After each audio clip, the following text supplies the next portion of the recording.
After the 2008 financial crisis, the UK experienced record low interest rates. That led to really low interest rates on mortgages as well.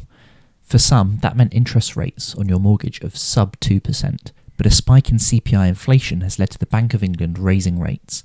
Those raised rates have filtered through to mortgages, and what was once a sub 2% mortgage is now over 5%.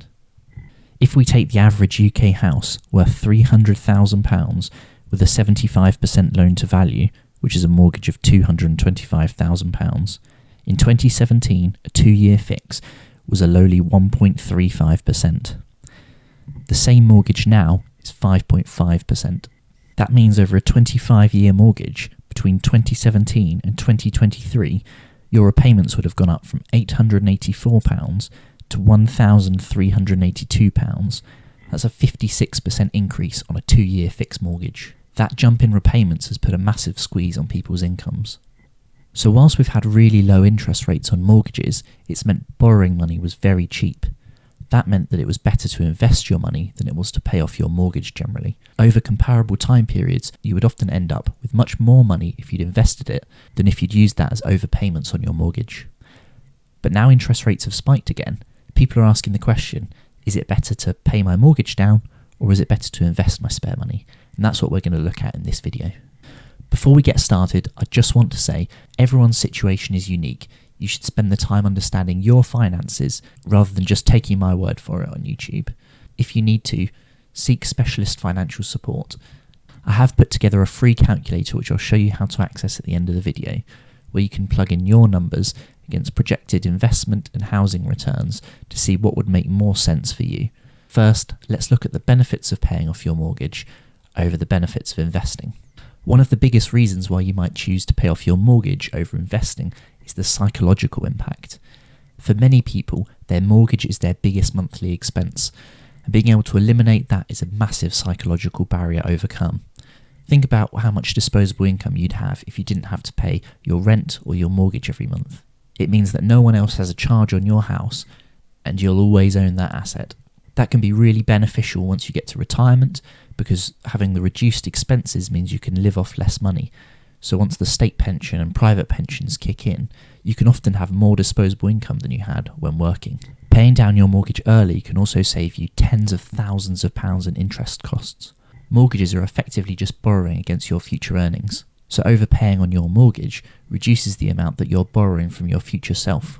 For example, if we go back to our £225,000 mortgage being paid off over 25 years at 5.5% interest, that will cost £189,478 in interest payments, or lost future earning income. Paying the same rate over 20 years saves £43,000 in total interest. Another potential benefit of paying down your mortgage against investing is that when you invest, you take on an extra layer of risk. When you pay off your mortgage, you're getting a guaranteed return on the money that you're saving, because that money saves you future interest payments and also accumulates in buying you equity in your own house. By investing, you run the risk of stock market returns being lower and therefore taking longer to buy your own home compared to if you just paid off your mortgage sooner. So that's the high level reasoning without putting any numbers to it. As I said earlier, the numbers will have to be specific to your case, and I'll show you how you can access my calculator in a bit. But first, let's have a look at what it would mean if you're not overpaying on your mortgage and instead you invest that extra money into the stock market. It can be a bit counterintuitive to think of, but one of the first benefits of investing in the stock market and keeping a high debt or a high mortgage on your home means that you're leveraged on the housing returns. So let's say the UK housing market continues to go up. If you only own 25% of your house in equity, every 1% in house price increases means a 4% return on the money that you actually own of that house. Of course, leverage can work both ways. If housing prices go down, you lose money very rapidly, and some people can end up in negative equity, where you end up owing more than the value of your house. Let's look at an example to see how that works out. Let's say we have a 75% loan to value mortgage on our £100,000 house. That means you have £25,000 in equity on your £100,000 house. Now, the UK housing market has typically had between a 2 and 2.5% real return here meaning after inflation, increase in capital appreciation of houses every year. So let's take 2.5% for this example. So if our house appreciates by 2.5% in real terms, it's gone up by £2,500. £2,500 is a 10% return on our initial £25,000 in equity. But of course we have to take away the borrowing costs of the mortgage from that. I've made the assumption that mortgage costs are 5.5%. That means you'd get a real return on your capital of 4.5% when accounting for that interest rate on the mortgage. Now this is just short of the average real global stock market return of 5%. So in this example, investing is better, but only by 0.5%. In my opinion, that puts them pretty neck and neck and would mean that it's really up to your discretion whether you want to take the extra risk of investing or whether you want the guaranteed growth of the housing market. But perhaps one of the most overlooked benefits of investing over paying down your mortgage is the diversification. If you bought a global index tracker, or even just a tracker from a particular country, your money is generally invested in hundreds or if not thousands of companies worldwide. That means that if one company goes out of business, it doesn't impact your investments very much. However, if most of your money is invested in a single house that you live in, if something were to happen to that house, a natural disaster, or major repairs being required, that can have a big impact on your net worth if the value of that house falls. There are also some other general considerations that are worth talking about.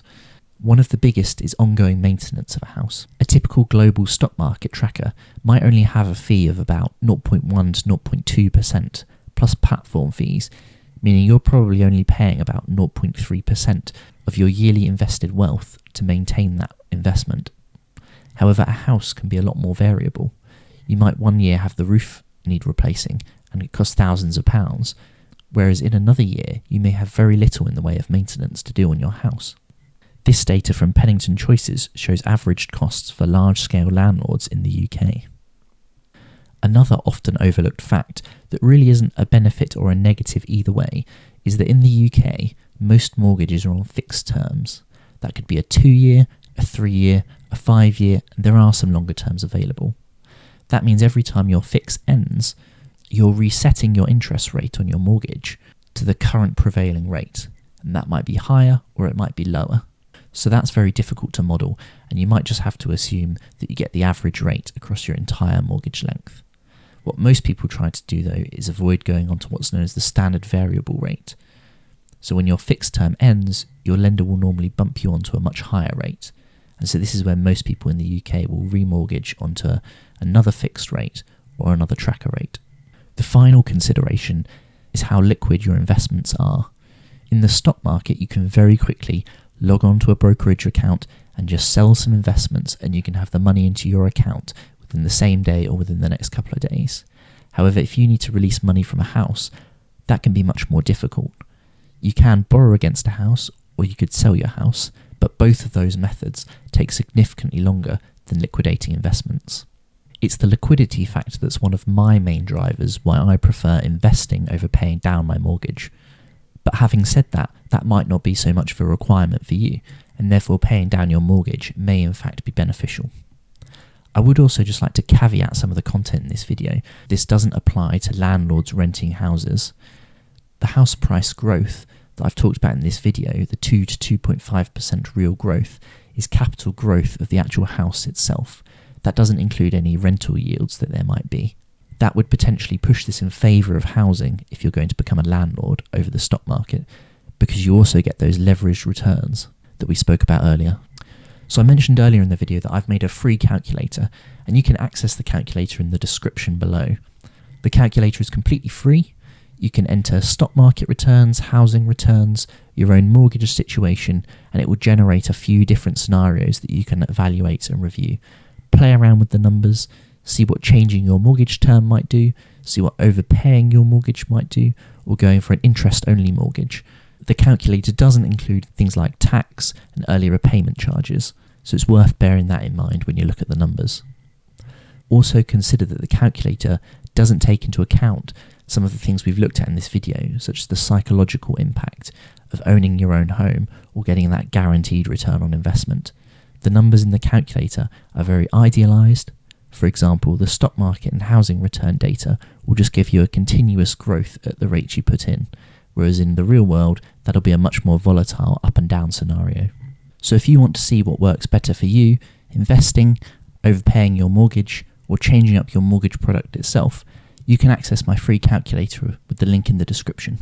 I used the calculator to run my own numbers, and I was quite surprised at the outcome. With my current equity and current interest rates projected forward, and using historical stock market returns and historical house prices, investing did come out on top. However, I expect it to be a much larger gap, with investing coming out much higher. The second scenario that came out was that paying down my mortgage as I currently am, and then supercharging my investing once that's completed, was also superior to paying down my mortgage quickly now and then investing. It'd be great to hear what you're finding with the calculator. Is investing better for you, or is paying down the mortgage better for you? So thanks very much for watching me, Chaz, the Risk On Investor, in this video. With this playlist, you can see the other videos in my 0 to £1 million challenge journey, or hop onto my channel to see all of my videos. Thanks very much. See you again soon.